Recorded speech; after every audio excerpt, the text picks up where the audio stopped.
হুমকি দেয়। আমার বাবাকে যারা নির্মমতা করেছে তাদের আমি ফাঁসি চাই। আমার ভাইকে বাসা থেকে ডেকে এনে দিল ইসলামের অফিসে এবং ফজর আলীর অফিসে এনে তারা পরিকল্পিতভাবে আমার ভাই করে। আমার ভাই একদম সুস্থ ছিল, তাকে ডেকে নিয়ে খবর দিয়ে তার সাথে যারা অনেক লোকজন আসলো, যারা লেনদেন করেছে টাকা দিবে বলে ডেকে এনেছে।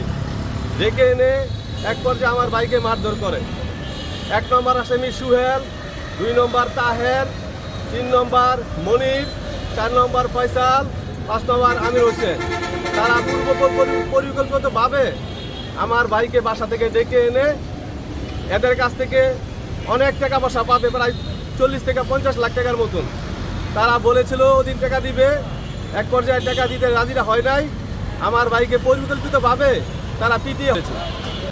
আমার ভাইকে যারা তাদেরকে আমি সর্বোচ্চ শাস্তি চাই, ফাঁসি। 1 নম্বর আসামি সুহেল ও বিভিন্নভাবে লোকের মাধ্যমে আমাদেরকে বিভিন্নভাবে হুমকি দিচ্ছে, তাই আমরা আতঙ্কে আছি।